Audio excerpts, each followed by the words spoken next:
कर्तव्य से जुड़ करके करना चाहता है, वो गति चाहता है, वो प्रगति चाहता है।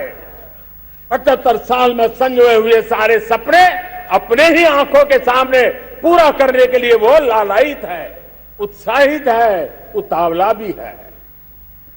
कुछ लोगों को इसके कारण संकट हो सकता है, क्योंकि जब एस्पिरेशनल सोसाइटी होती है तब सरकारों को भी तलवार की धार पे चलना पड़ता है, सरकारों को भी समय के साथ दौड़ना पड़ता है। और मुझे विश्वास है, चाहे केंद्र सरकार हो, राज्य सरकार हो, स्थानीय स्वराज की संस्थाएं हो, किसी भी प्रकार की शासन व्यवस्था क्यों न हो, हर किसी को इन एस्पिरेशनल सोसाइटी को एड्रेस करना पड़ेगा। उनकी आकांक्षाओं के लिए हम ज्यादा इंतजार नहीं कर सकते। हमारे इस एस्पिरेशनल सोसाइटी ने लंबे अरसे तक इंतजार किया है, लेकिन अब वो अपनी आने वाली पीढ़ी को इंतजार में जीने के लिए मजबूर करने को तैयार नहीं है। और इसलिए ये अमृत काल का पहली प्रभात हमें उस एस्पिरेशनल सोसाइटी की आकांक्षाओं को पूरा करने के लिए एक बहुत बड़ा सुनहरा अवसर लेकर के आई है। मेरे प्यारे देशवासियों, हमने पिछले दिनों देखा है, एक और ताकत का हमने अनुभव किया है, और वो है भारत में एक सामूहिक चेतना का पुनर्जागरण हुआ है।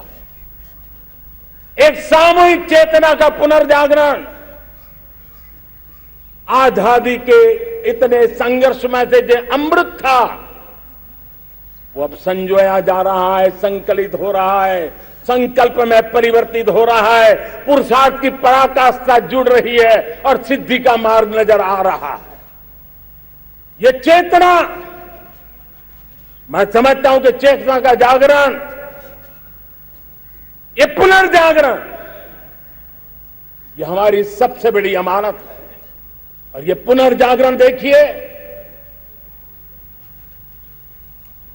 10 अगस्त तक लोगों को पता तक नहीं होगा शायद कि देश के भीतर कौन सी ताकत है, लेकिन पिछले 3 दिन से जिस प्रकार से तिरंगे झंडे को लेकर के, तिरंगा की यात्रा लेकर के देश चल पड़ा है, बड़े बड़े सोशल साइंस के एक्सपर्ट्स ये भी शायद कल्पना नहीं कर सकते कि मेरे भीतर के अंदर कितने, मेरे देश के भीतर कितना बड़ा सामर्थ्य है, एक तिरंगे झंडे ने दिखा दिया है। यह पुनर्चेतना, पुनर्जागरण का पल है। ये लोग समझ नहीं पाए हैं, जब देश जनता कर्फ्यू के लिए हिंदुस्तान का हर कोना निकल पड़ता है, तब उस चेतना की अनुभूति है। जब देश ताली थाली बजा करके कोरोना वॉरियर के साथ कंधे से कंधा मिला करके खड़ा हो जाता है, तब चेतना की अनुभूति होती है। जब दिया जला करके कोरोना वॉरियर की शुभकामना देने के लिए देश निकल पड़ता है, तब उस चेतना की अनुभूति होती है।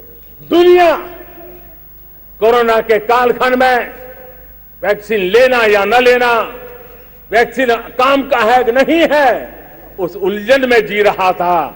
उस समय मेरे देश के गांव गरीब भी 200 करोड़ डोज दुनिया को चौंका देने वाला काम करके दिखा देते हैं। यही चेतना है, यही सामर्थ्य है। इस सामर्थ्य ने आज देश को एक नई ताकत दी है।